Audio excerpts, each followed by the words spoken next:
Welcome! There is a game where you are sick, but instead of medicine, you grab a sword, a tiny robot, follow a black dog and another sick guy to fight the monster that made everyone sick. All of it without using words. This is the saga of the game named Hyper Light Drifter. When most games fail to be fun, they tend to be missing basic lessons. For example, keep it simple. This game, however, mastered that lesson. The game starts without intro, nobody telling a story. There's just the image of a world, of a large realm, a realm filled with lights. Then statues holding beacons light up and connect.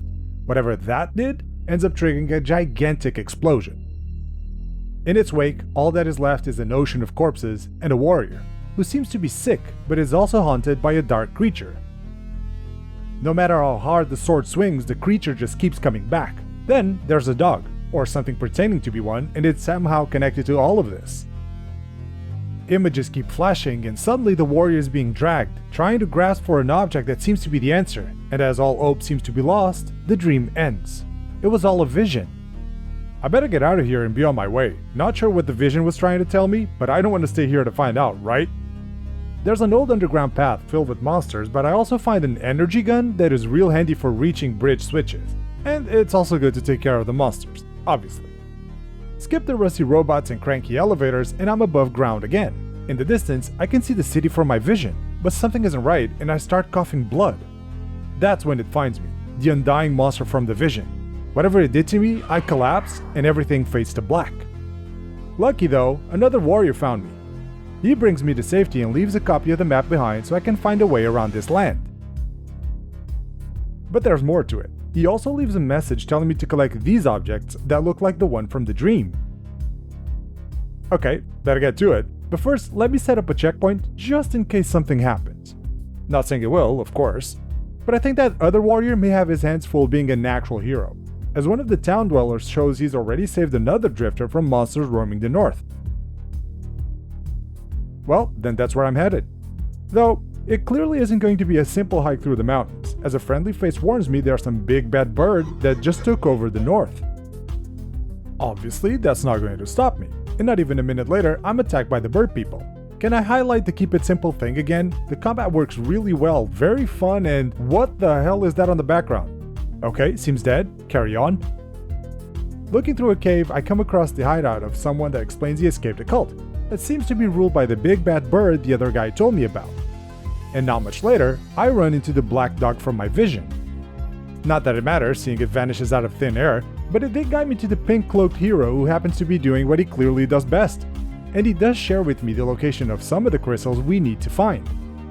He also tells me that he too had a vision with the same dark creature I did, though for some reason it showed up as a giant centipede to him.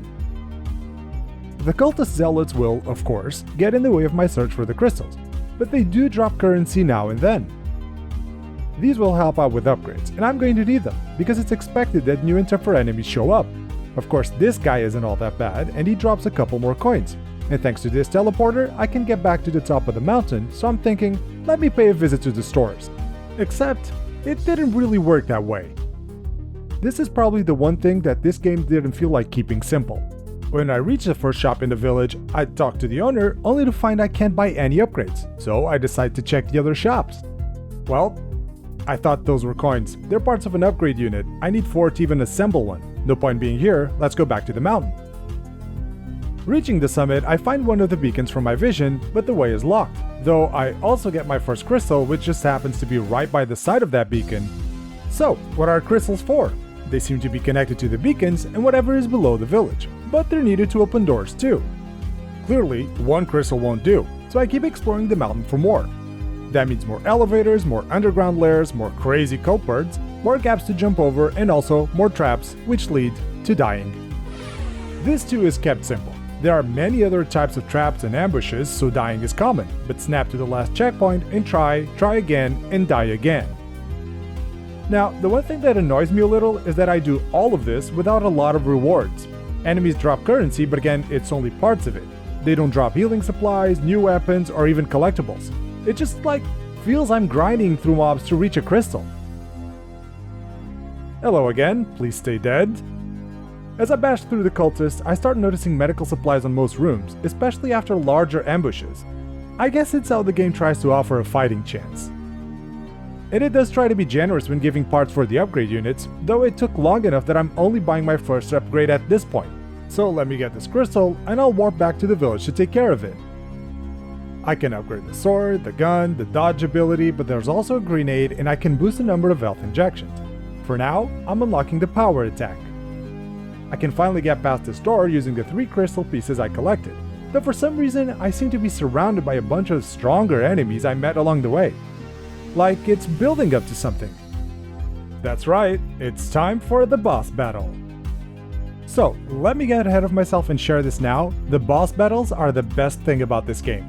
Big Bad Bird here is just the first boss, and he might as well have been a boss at any stage later on.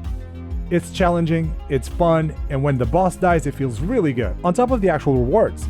And the sword spin is pretty badass too. And behind the altar there's a new gun to collect, which is about to change how I play this game. Up top the beacon can now be activated. It blinks, it shakes, it rises up, also removing one of the locks of whatever is at the center of the village.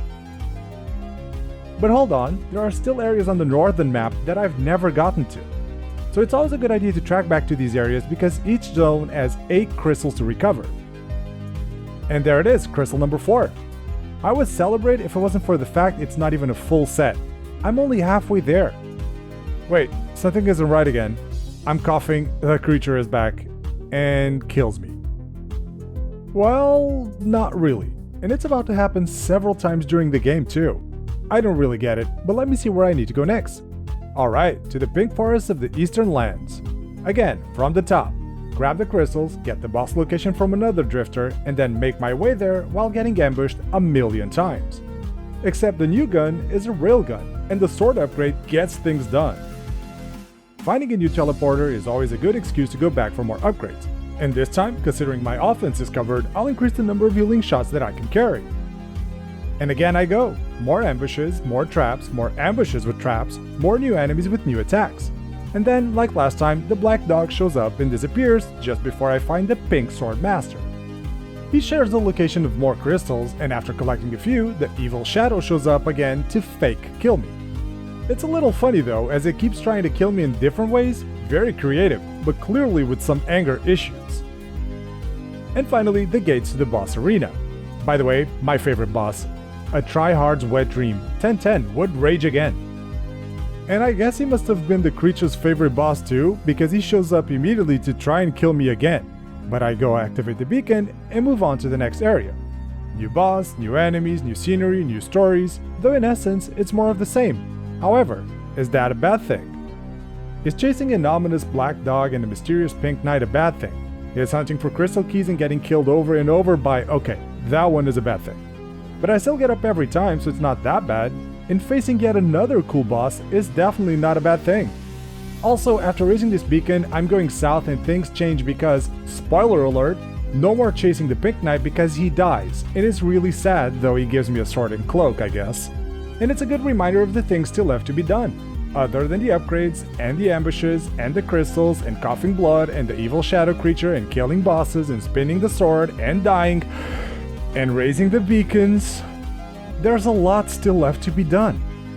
The last one though is taken care of, and if I go back to the village, I can now take the longest elevator ride in the history of video games. I'm not joking, it's like 3 minutes.